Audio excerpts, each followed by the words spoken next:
ഇപ്പോൾ Guruvayur elite tourist ഹോമിൽ room എടുത്തിട്ട് വലിയ നമ്മുടെ സൂപ്പർ സ്റ്റാർ നടൻ തന്നെ അതിൻ്റെ ഉള്ളിൽ 2-3 സ്ത്രീകളായിട്ട് കൂടി ഞാൻ കണ്ടിട്ടുണ്ട്. കാരണം അന്ന് ഞാൻ അവിടുത്തെ റൂം ബോയ് ആയിരുന്നു ഞാൻ. അതൊക്കെ ദൃക്സാക്ഷിയായതുകൊണ്ടാണ് നമുക്ക് തുറന്നു പറയാനുള്ള ഒരു കാരണമേ.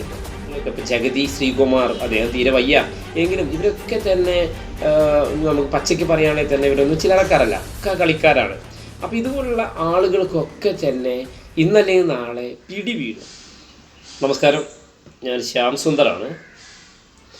ഹേമ കമ്മീഷൻ റിപ്പോർട്ട് പുറത്തു വന്നപ്പോൾ തൊട്ട് പലർക്കും ഒരു വയറിളക്കം.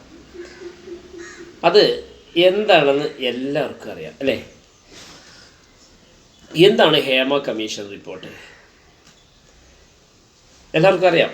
ഹേമ കമ്മീഷൻ റിപ്പോർട്ട് എന്ന് പറഞ്ഞാൽ സിനിമ ഇൻഡസ്ട്രിയിലെ നടിമാർക്ക് എതിരെ അവരുടെ ചൂഷണങ്ങളൊക്കെ വ്യക്തമായി മനസ്സിലാക്കിയ കമ്മീഷനാണ് ഹേമ.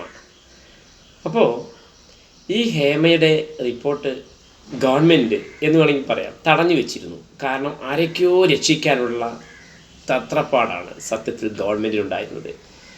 അതിൽ വമ്പൻ സ്രാവുകൾ വരെ അതിൽ കുടുങ്ങുമെന്ന് തോന്നിയപ്പോൾ ഇഷ്ടക്കാരായ നടന്മാരാണ്, അതുകൊണ്ട് അവരെ പിടിക്കപ്പെടാതെ നോക്കേണ്ടത് സർക്കാരിൻ്റെ കൂടി ഉത്തരവാദിത്തമല്ലേ എന്ന് ചിന്തിച്ചിട്ടായിരിക്കാം അത് കുറേ വർഷങ്ങൾ മെല്ലെ തടഞ്ഞു വെച്ചു. അങ്ങനെ സത്യം ഒരു നാൾ മറനീക്കി പുറത്തു വരുമെന്ന് പറഞ്ഞ പോലെ പുറത്തു വന്നു. ഈ മമ്മൂട്ടി ആവട്ടെ, മോഹൻലാൽ ആവട്ടെ, സുരേഷ് ഗോപി ആവട്ടെ, ദിലീപ് ആവട്ടെ, അങ്ങനെ ഗണേഷ് കുമാർ ആവട്ടെ, അതുപോലെ തന്നെ നമ്മുടെ മുകേഷ് ഇയാളാവട്ടെ, എല്ലാവരും സിനിമ ഇൻഡസ്ട്രിയിലെ ഒരുവിധം നടിമാരും നടന്മാരും ഒക്കെ തന്നെ പലതരത്തിലുള്ള ചൂഷണങ്ങൾക്ക് വിധേയരാണ്. പ്രത്യേകിച്ച് നടന്മാർ കണക്കനെയാണ്. നടന്മാരാണ് ചൂഷണം ചെയ്യുന്നത് നടിമാരെ. അപ്പോൾ ആരും ആരെക്കുറിച്ചും വ്യക്തമായ ഒരു തെളിവില്ലാതെ ഒരു ആരോപണം ഉന്നയിക്കുന്നത് തെറ്റാണ്. ചില ചാനലിലൊക്കെ പറഞ്ഞു കേട്ടു മമ്മൂട്ടിയെക്കുറിച്ച്. ചിലർ മോഹൻലാൽ ഹോസ്പിറ്റലിൽ അഡ്മിറ്റ് ആയത് തന്നെ ഇങ്ങനെ ഹേമ കമ്മീഷൻ റിപ്പോർട്ട് പുറത്തായപ്പോൾ അദ്ദേഹത്തിന് പെട്ടെന്ന് നാടകം കളിച്ച് അത് അഡ്മിറ്റ് ആയതാണെന്ന്. അതുപോലെ കേന്ദ്രമന്ത്രി ഇതിൽ പെടും എന്ന് സുരേഷ് ഗോപിയെക്കുറിച്ച്, പിന്നെ മുകേഷിനെ കുറിച്ചും അതുപോലെ തന്നെ ഗണേഷിനെ കുറിച്ചും എല്ലാവർക്കും അറിയാം. അവരൊക്കെ ചിലപ്പോൾ മിക്കവാറും അതിൽ പെട്ടില്ലെങ്കിൽ അത്ഭുതമുള്ളൂ. കാരണം അത്രയ്ക്ക് വീരന്മാരാണ് ഇവന്മാരൊക്കെ. അപ്പോൾ നമുക്ക് ഇപ്പോൾ ഞാൻ തന്നെ ഒരു ഉദാഹരണം പറയാം. ഞാനിപ്പോൾ ഒരു 4.5 മാസക്കാലം ചെന്നൈയിലായിരുന്നു. ചെന്നൈയിൽ AVM സ്റ്റുഡിയോയിൽ ലൈറ്റ് ബോയ് ആയിരുന്നു. ഈ ലൈറ്റ് ബോയ് ആയിരിക്കുന്ന സമയത്ത് തന്നെ നമ്മൾക്കവിടെ ഈ ആണുങ്ങളെന്നോ പെണ്ണുങ്ങളെന്നോ ഒന്നുമില്ല ആ കാലത്തും ഇക്കാലത്തും. കാരണം ലൈംഗിക ചൂഷണം എന്ന് പറയുമ്പോൾ അത് ആൺകുട്ടികളോടും സ്ത്രീകളോടൊക്കെ, കാരണം ഒരു ചാൻസിന് വേണ്ടി വാതിൽ മുട്ടുന്ന ആളുകളെയൊക്കെ തന്നെ അവർ സ്വാഭാവികമായിട്ട് അവർ കീഴ്പ്പെടുത്തും. എങ്കിൽ മാത്രമേ അവർക്ക് ചാൻസ് കൊടുക്കുള്ളൂ. അത് പാട്ടുകാരാവട്ടെ, അതുപോലെ തന്നെ ഇപ്പോൾ ഭാഗ്യലക്ഷ്മിയുടെ ഒരു ഇൻ്റർവ്യൂ കണ്ടു ഇന്നലെ. നമ്മുടെ ഈ സ്ത്രീ ശരിക്ക് ആരൊക്കെയോ രക്ഷപ്പെടുത്താനുള്ള തത്രപ്പാട് പോലെ ആ സ്ത്രീ വെറുതെ വായിട്ടരയ്ക്കുന്നത് കണ്ടു ഇന്നലെ. അപ്പോൾ ഇതൊക്കെ നമ്മൾ കൂട്ടി വായിക്കുമ്പോൾ പലരും അതിനെ കൂട്ടു നിൽക്കുന്നുണ്ട് എന്ന് വേണം പറയാൻ. സത്യത്തിൽ ഇവരൊക്കെ തന്നെ അതിനു വേണ്ടി പ്രവർത്തിക്കുന്നവരാണ്. അതുപോലെ തന്നെ ഇവരുടെ ചൂഷണങ്ങളൊക്കെ നടക്കുന്നതിനെതിരെ അപ്പോൾ അവർക്ക് ഇഷ്ടക്കാരായ ആളുകളെ അവർ പരമാവധി ഒഴിവാക്കിയിട്ടാണ് ഈ പരാമർശം നടത്തുക. അത് സ്വാഭാവികമാണ്, എല്ലാവരും അങ്ങനെ തന്നെയാണല്ലോ. ജോൺ പി ജോർജ് എന്ന് പറഞ്ഞാൽ പത്തനംതിട്ടക്കാരനാണ്. അയാളും തന്നെ അതൊരു സിനിമ ഫീൽഡിൽ ഒരു വർഷങ്ങൾക്ക് മുമ്പ് എന്നോട് തന്നെ വളരെ മോശമായ രീതിയിൽ, കാരണം നമ്മുടെ കോഴിക്കോട് മലപ്പുറം ഭാഷയിലൊക്കെ പറയുകയാണെങ്കിൽ അതൊരു മോശമായ രീതിയിൽ ആൺപിള്ളേരോട് കാണിക്കുന്ന ഒരു പ്രകൃതി വിരുദ്ധ പരിപാടിക്കായിട്ട് എന്നെ ക്ഷണിച്ചു. അപ്പോൾ ഇങ്ങനെ അന്ന് എന്തോ എൻ്റെ കയ്യിൽ എന്താ കിട്ടിയെന്നറിയില്ല, എന്തായാലും കിട്ടി വെച്ച് അലക്കി. അങ്ങനെ ആ സിനിമാ മോഹം ഞാൻ ഉപേക്ഷിച്ചു.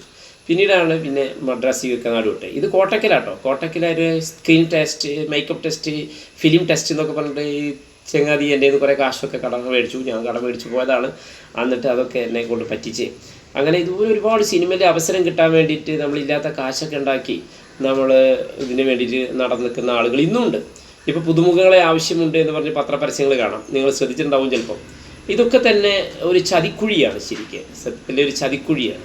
കാരണം അവർ വിളിക്കും, അവരെ ഫോട്ടോ ബയോഡേറ്റ കാര്യങ്ങളൊക്കെ എടുക്കും, ലാസ്റ്റ് പൈസ വേണമെന്ന് പറയും. ലാസ്റ്റ് സ്ത്രീകളോ കുട്ടികളൊക്കെ ആണെങ്കിൽ സ്വാഭാവികമായിട്ട് അവർ പറയും ചാൻസ് ഞാൻ തരാം, നിങ്ങൾ എനിക്ക് ഇനി ഒന്ന് കടന്നു തരേണ്ടി വരും, അങ്ങനെയാണെങ്കിൽ തരാം എന്ന് പറയും. അങ്ങനെ ഇതുപോലെയാണ് നമ്മൾ സിനിമ ഫീൽഡിൽ ഒരുവിധ നടിമാരും ചൂഷണങ്ങൾക്ക് വിധേയരാണ്. എന്നാൽ ആ ചൂഷണത്തിന് വിധേയരല്ലാത്ത ആളുകളാണ് പ്രതികരിച്ചതുകൊണ്ടാണ് സത്യത്തിൽ ഹേമ എന്ന് പറയുന്ന ഒരു ജഡ്ജ് അല്ലെങ്കിൽ അത് ഒരു ഇതിനെക്കുറിച്ചൊരു കമ്മീഷൻ റിപ്പോർട്ട് തയ്യാറാക്കാൻ തന്നെ കാരണം അതാണ്. അപ്പോൾ പലയിടത്തും ഇപ്പോൾ ഗുരുവായൂർ എലൈറ്റ് ടൂറിസ്റ്റ് ഹോമിൽ റൂം എടുത്തിട്ട് വലിയ നമ്മുടെ സൂപ്പർ സ്റ്റാർ നടൻ തന്നെ അതിൻ്റെ ഉള്ളിൽ 2-3 സ്ത്രീകളേറ്റ് കൂടെ ഞാൻ കണ്ടിട്ടുണ്ട്. കാരണം അന്ന് ഞാൻ അവിടെ ഒരു അവിടുത്തെ റൂം ബോയ് ആയിരുന്നു ഞാൻ. അതൊക്കെ ദൃക്സാക്ഷിയായതുകൊണ്ടാണ് നമുക്ക് തുറന്നു പറയാനുള്ള ഒരു കാരണം വരുന്നത്.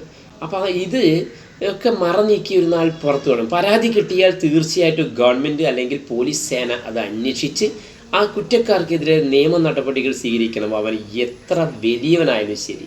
കാരണം ഒരു അവസരത്തിന് വേണ്ടി, പേരും പ്രശസ്തിയും പണത്തിനു വേണ്ടിയാണ് പലരും സിനിമാ ഫീൽഡിലേക്ക് പോകുന്നത്. ഇപ്പോഴത്തെ കാലത്തെ പല പെൺകുട്ടികളെ വരെ രക്ഷിതാക്കൾ ഉന്തിത്തള്ളി വിടുകയാണ്, മോളെ നീ പൊക്കോ. അപ്പോൾ അങ്ങനെ എൻ്റെ അടുത്ത് ഇങ്ങനെ വന്നിട്ടുണ്ട് പല ആളുകൾ, ടെലിഫിലിം, ആൽബം എന്ന്. ഞാനിപ്പോൾ 16 ടെലിഫിലിം, അതുപോലെ തന്നെ 13 ആൽബങ്ങളൊക്കെ പിടിച്ചിട്ടുണ്ട് ഞാൻ നിലമ്പൂരിൻ്റെ. അപ്പോൾ അതൊക്കെ നിലമ്പൂർ ആയിഷാത്തൊക്കെ എൻ്റെ കൂടെ ഉണ്ട്, അത് നിലമ്പൂർ സലീം. അപ്പോൾ ഇതിലൊക്കെ തന്നെ പല കുട്ടികളും ചൂഷണങ്ങൾക്ക് വിധേയരാണ്. ഇതിൽ നടിമാരായിട്ട് വന്നവരാവട്ടെ, അല്ലെങ്കിൽ സഹനടിമാരായിട്ട് വന്നവരാവട്ടെ, പാട്ട് പാടാൻ വന്നവരാവട്ടെ, അല്ലെങ്കിൽ ഉള്ള ആളുകളൊക്കെ തന്നെ ഈ ലൈംഗികമായിട്ടുള്ള ചൂഷണങ്ങൾക്ക് വിധേയരായ ആളുകളാണ്. എന്തോ നമ്മൾ അവരെയൊക്കെ പറഞ്ഞ് മനസ്സിലാക്കി, കാരണം അവരുടെ കഴിവുള്ളവരെ സ്വാഭാവികമായിട്ട് അംഗീകരിക്കും.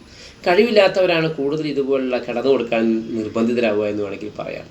പ്രൊഡക്ഷൻ മാനേജർ തൊട്ട് ലൈറ്റ് ബോയ് വരെ, അല്ലെങ്കിൽ ഇതിലുള്ള അണിയറ പ്രവർത്തകരിൽ ഏറെയും ഇതുപോലുള്ള ഒരു സെക്സ് വൈകൃതങ്ങൾക്ക് അടിമപ്പെട്ട അണിയറ പ്രവർത്തകരാണ്.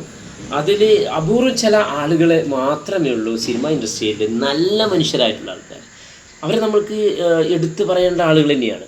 കാരണം അവരെ നമുക്ക് അഭിമാനിക്കേണ്ട കാര്യമാണ്. ഇപ്പോൾ മണിയേട്ടൻ എന്നുള്ള ആളുണ്ട് നിലമ്പൂരിച്ച്, നമ്മൾക്ക് അദ്ദേഹം വസ്ത്രാലങ്കാരം എന്നൊക്കെ പറഞ്ഞ മണി നിലമ്പൂർ എന്നൊക്കെ പറയുമ്പോൾ അദ്ദേഹം നമ്മുടെ അകമ്പാട സ്വദേശിയായ മണിയേട്ടൻ, നമ്മുടെ നിലമ്പൂർ സ്നേഹാലയം ട്രസ്റ്റിൻ്റെയൊക്കെ ഒരു ജീവനാടിയായിരുന്നു അദ്ദേഹം. അടുത്താണ് മരണപ്പെട്ടത്. അദ്ദേഹത്തിൻ്റെ മകൻ എൻ്റെ കൂടെ പഠിച്ചാണ്.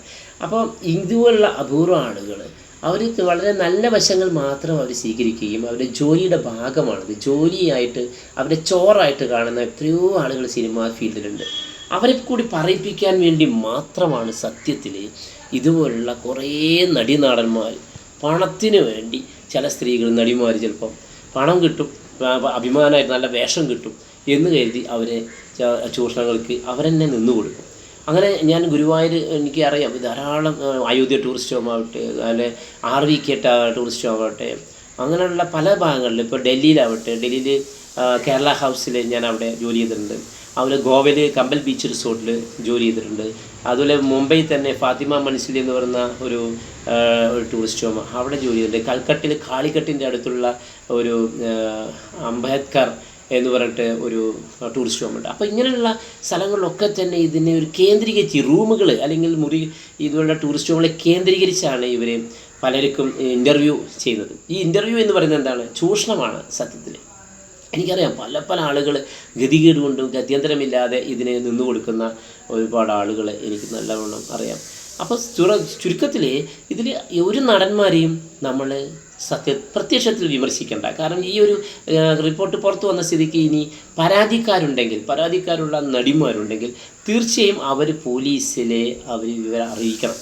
അവരത് വേണമെങ്കിൽ നമ്മൾക്ക് പേര് പറയാതെ തന്നെ നമ്മൾക്കത് പത്രമാധ്യമങ്ങളിലൊക്കെ തന്നെ അവർക്കത് പറയണം. കാരണം ആ തെറ്റാണെങ്കിൽ അതിനി മേലിൽ ആവർത്തിക്കരുത്, ഒരു നടന്മാരും ആവർത്തിക്കരുത്. കാരണം സിനിമ ഇപ്പോൾ പഴയ കാലത്തെ ഷീലയാവട്ടെ, നസീറിൻ്റെ കാര്യമൊന്നും പറയണ്ട. നസീർ എന്നൊക്കെ പറയുമ്പോൾ നമ്മൾക്ക് വിചാരിക്കും വളരെ നല്ലൊരു നടനാണ്, സത്യത്തിൽ നല്ലവരൊക്കെ തന്നെയാണ്. പക്ഷേ സ്ത്രീ വിഷയത്തിലുള്ള അഗ്രഗണ്യനാണ് അദ്ദേഹം. കാരണം അദ്ദേഹത്തെക്കുറിച്ചൊക്കെ അടുത്തറിയുന്ന ആളുകൾ പറയുന്ന വാക്കുകളാണ് കേട്ടോ. അദ്ദേഹത്തിൻ്റെ കൂടെ ജോലി ചെയ്ത ആൾക്കാർ, അദ്ദേഹത്തിന് സമപ്രായമുള്ള ആളുകൾ, ഇവരൊക്കെ എന്നോട് ചർച്ച ചെയ്തതിൻ്റെ ഭാഗമായിട്ടാണ് ഞാൻ ഈ സംസാരിക്കുന്നത്. അല്ലാണ്ട് ഒരു വ്യക്തിയെ നമ്മൾ തേജോധനം ചെയ്യല്ല. അതുപോലെ നമ്മുടെ പഴയ കാലത്ത് ജയൻ അങ്ങനെയുള്ള ആൾ തന്നെയാണ്. TG രവിയുടെ കാര്യം പറയണ്ട. TG രവി അദ്ദേഹം ഇപ്പോൾ ജീവിച്ചിരിക്കുന്ന ഒരു മഹാനടൻ തന്നെയാണ് അദ്ദേഹം. അതുപോലെ പഴയ നമ്മളെ മധുസാറൊക്കെ വളരെ സിനിമ ഇൻഡസ്ട്രിയിൽ ഏറ്റവും നല്ലൊരു ക്യാരക്ടറാണ്. അദ്ദേഹം വളരെ മോശമായി നടക്കുന്ന നടിമാരെയൊക്കെ പറഞ്ഞ് മനസ്സിലാക്കി തിരുത്തി നേർവഴിക്ക് നയിക്കുന്ന ഒരു വലിയൊരു മഹാനടൻ തന്നെയാണ് സത്യത്തിൽ മധുസാർ. ഇപ്പോഴത്തെ നവാഗതരായ യൂട്യൂബർമാർക്കൊക്കെ ഒരു ചാകര കിട്ടിയ പോലെയാണ് സത്യത്തിൽ ഹേമ കമ്മീഷൻ റിപ്പോർട്ട് പുറത്തായപ്പോൾ. കാരണം അത് രാഷ്ട്രീയപരമായ രീതിയിലുള്ള എതിരാളികൾ വെച്ചടിക്കുന്നു. അതുപോലെ സിനിമ ഫീൽഡിലുള്ള വലിയ വലിയ നടന്മാർക്കെതിരെ, അല്ലെങ്കിൽ ഇപ്പോൾ സുരേഷ് ഗോപിക്കെതിരെ, അദ്ദേഹം ഒരു BJP-കാരനായതുകൊണ്ട്, ഭാരതീയ ജനതാ പാർട്ടിയുടെ ഒരു മെമ്പറായതുകൊണ്ട് അദ്ദേഹത്തിനെ കരിവാരി തേക്കാൻ വേണ്ടി ഒരുപാട് മുസ്ലിം തീവ്രവാദികൾ, അതുപോലെ തന്നെ കമ്മ്യൂണിസ്റ്റ് ആശയക്കാർ, അപ്പോൾ ഇതുപോലുള്ള കോൺഗ്രസിൻ്റെ ആളുകൾ, കാരണം ഇതങ്ങനെയാണ് സംസാരിക്കുക. അതുപോലെ തന്നെ ഇതിലിപ്പോൾ ഒരു കമ്മ്യൂണിസ്റ്റുകാരനാണ് ഇങ്ങനെ വരിക വെച്ചാൽ അത് മറിച്ചും BJP-യുടെ ആൾക്കാരും കോൺഗ്രസിൻ്റെ ആൾക്കാരും, കോൺഗ്രസിൻ്റെ ഒരു ആളാണ് ഒരു മന്ത്രിയെങ്കിൽ അല്ലെങ്കിൽ ഒരു നടനെങ്കിൽ അയാളെ കരിവാരിത്തേക്ക്, ഇതൊക്കെ അങ്ങോട്ട് പരമാവധി പരിഹസിക്കാൻ വേണ്ടിയുള്ളൊരു വേദി ഒരുങ്ങിക്കൊണ്ടിരിക്കുകയാണ് ഇപ്പോൾ സത്യത്തിൽ ഈ ഒരു. എന്തായാലും സത്യം ഇന്നലെ നാളെ പുറത്ത് വന്നിരിക്കും.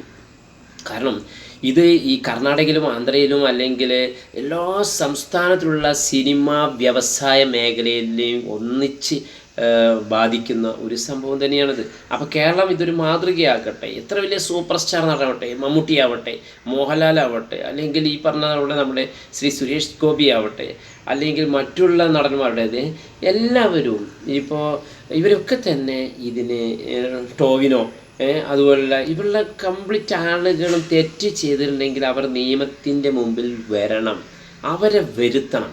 അതാണ് ശരിക്ക് പാർവതി അടക്കമുള്ള നാവായത്ത്, അതുപോലെ തന്നെ പല നടിമാരാണല്ലോ ഇതിൻ്റെ പിന്നിൽ പ്രവർത്തിച്ച ആൾ.